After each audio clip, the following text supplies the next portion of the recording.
we actually saw the international conference as being the pebble that drops in the ocean, and the Deaf Empowerment Organization being that first ripple in which is what we call the impact zone. So you would be the ones receiving the information, receiving the knowledge, and you would be the ones that have the strength of the information, because you are now empowered to then touch other organizations and other persons that you come into contact with. So that will actually be your rippling effect into our country, transforming lives that you interact with. So we actually, if there's one thing I want to leave you with, is that you are a ripple in the entire global community, and your work is very important, and I am here to commit the CDF to actually supporting you at any level, be it capacity development or institutional strengthening or even more financial support. We are here. We also have a team of technical officers such as myself who will be willing to work with you to iron out your product ideas and recommend it for approval by the steering committee. So I thank you for allowing me to be part of your process, to see the lessons that were learned, and to then partner with you to continue the work that you're doing. So thank you very much.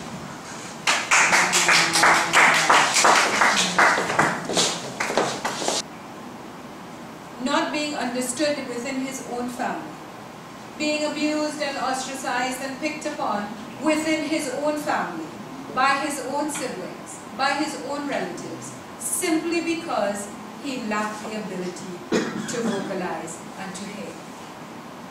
These things need to stop.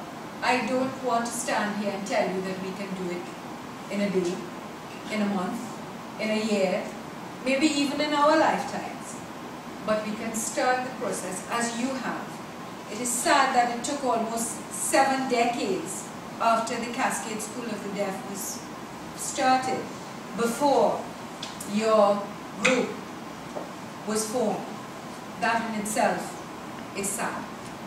But now I pledge to you that I will take back to my council, and you can send me here in San Fernando. I cannot speak for the rest of the country, but we want to be one of those who listen, not just hear, who listen. Send us what you recommend. Write to us, communicate with us what you think you will need, and let us begin this journey together. If we can start it here, I can only speak for my city, perhaps we can have that ripple effect, so we no longer segregate. We are all one community, hearing impaired, hearing, any other different abilities that we may have. We no longer see those differences, but we only see the ways that we are seen. I thank you for the opportunity to speak with you, to bring our greetings, and I look forward to being at many more of your gatherings. Thank you again. Have a great socializing difficulty to be interpreted. Right? Because once you're not socializing difficult, I still care of the time, I would not know how to interpret and use deaf culture to make it applicable to the deficit I'm interpreting for. So you have to socialize with deaf people. So sometimes, let's say you want to go to a deaf event, basketball, football, you come to our general meetings, we're willing to encourage you to come. We want you to learn to communicate more, and it's easier with that. And if you can be able to interpret better in a mainstream school, and then people will understand you so much better, and they'll have the effect that you're looking for, education improve, etc. Now, another goal that we learned from Australia, I thought about it so much when I came back. One of the very important goals that we must have too is the importance of working and using our sign language and using the sign language dictionary and creating an very, very, very important for us. In Australia, we have learned that hearing people sometimes if a hearing person teaches a hearing person for sign language is wrong. You don't want that anymore. You want a deaf person to teach sign language to hearing people is very, very important. They said that as a policy in some international countries, we want the same thing to happen here. Because many times, like let's say in El Dorado West, and in some other schools as well, there are problems with the interpreter because the children don't understand what the interpreter is saying. because they would sign, they're not using any expression, no movement, trying to understand what it is, and they're getting more and more frustrated with their studies. And their parents are angry with them, sometimes send them to the States, to Canada, if they have the money, or they send them to a different school, a skilled school, and deaf education is going down because of that. So I think that we have to work to push hearing people to learn more sign language and about deaf culture. Also too, we have to work together, put more deaf people to learn more about socializing with hearing people and deaf people so that they'll be able to pick up the sign language and keep it. Right?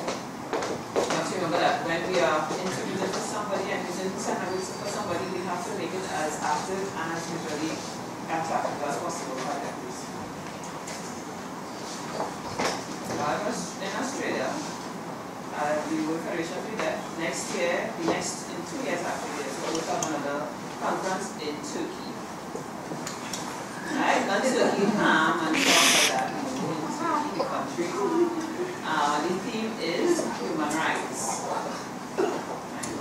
So this year, the theme was equality for deaf persons, so deaf people, and in Turkey it will be human rights. They will have we would really want to send representatives to hear about the human rights because we need to know how things have to improve. We hope that CDF will sponsor us again, that the mayor will work with us to support us as well because we would need sponsorship. We are trying to write our letters already. So thank you very much.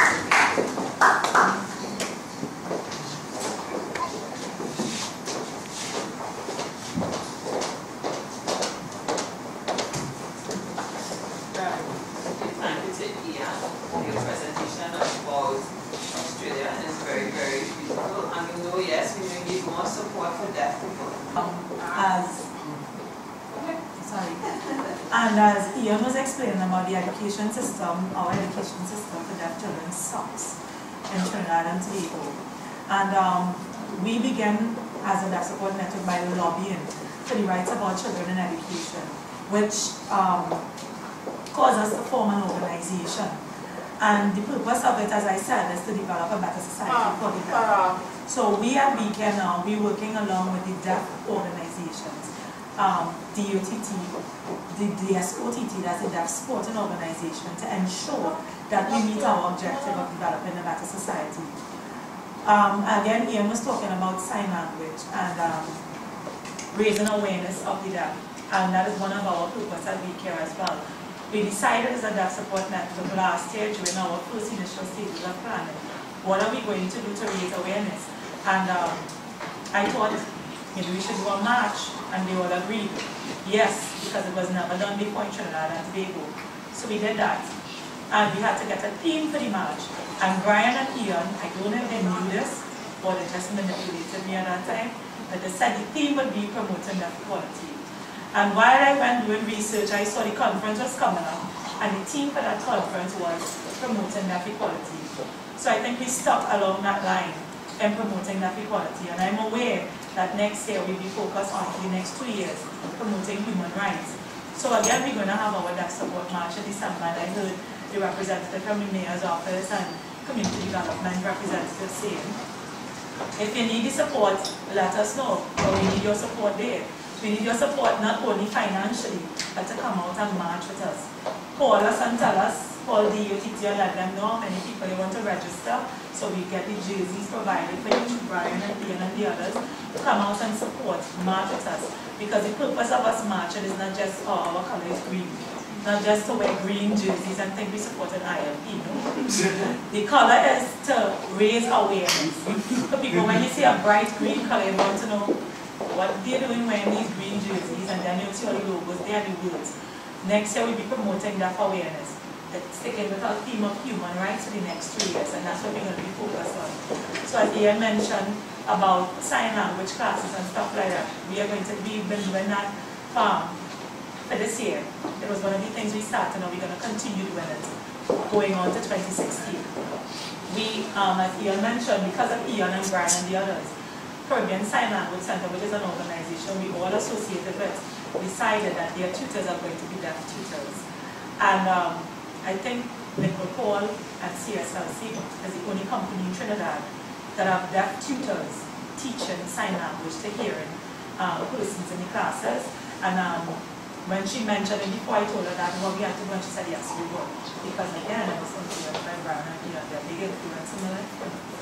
Brian and Ian is a great influence in me. So as a parent of a deaf child, one of the things that we really would like to see is like change in our education structure. But like I keep saying throughout this year, something that I read from Mahatma Gandhi, that we need to be the change that we want to see. And I'm going to go with that continuously until we start advocating more for that change. So I believe we're going to have the best education system eventually, but we have to work very hard for it. And with the support of DOTT, with the support of DSOTT, and the other parents, the organizations and government ministries and representatives, I believe we will get that support and we will make the difference in our society. So I think I said enough. Was good? Was good enough? So I think I said enough, so thanks for listening. Natural thing for deaf persons and deaf others. Sometimes we will say, okay, we'll take everything from another country. No, we want from here. What is the natural thing for deaf Trinidad? And I'm very, very happy that DOTT has already started working on TTSL. And you know, it was kind of dying. It was a dying language. And they said, okay, yes, we're going to take ESL and let's use it wholesale, but WFP is vexed about that. A lot of people taking ESL and it's not wholesale. International bodies have said we don't want ESL to be the common language. They want it to be instead international sign language for conferences, and it's more respectful. ESL is like, you know, it's like enforcing everybody to take up ESL. It's like kind of a discriminating thing. Okay? So in their opinion, it's nice and neutral to use international sign language. Okay? And that is a linguistic thing. Let's just use everybody's language and understand.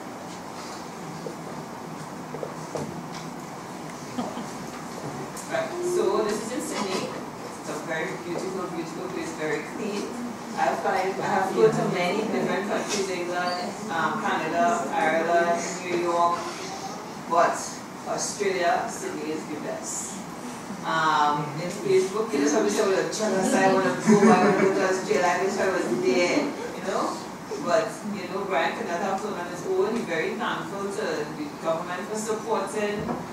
Social government has supported us so much. We asked them to come as well, but the three of the officers who were assigned to this sort of post couldn't come.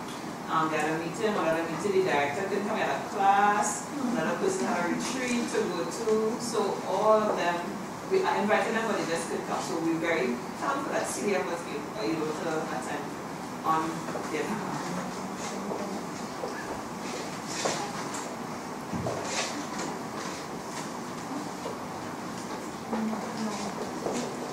Okay, so one of the very interesting things that Ian and I found out, we came early and the place was more or less empty.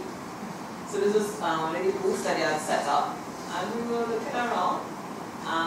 So Brian asked the interpreter, do deaf people have to pay you as an interpreter? And he said, no, the government have to pay everything compared to here.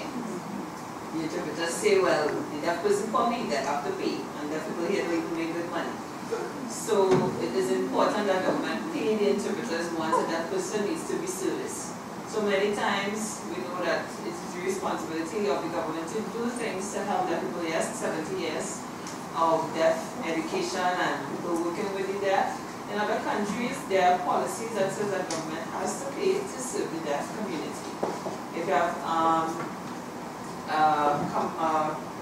an interpreting body, and sometimes there are sponsors that pay the interpreters as well. Sometimes we would say, well, let's say they have a wedding, something private, well then it's deaf person have to pay. But let's say you go to a hospital, or you go to a clinic, or you go to a university, deaf person has to pay. It's very, very wrong in that instance.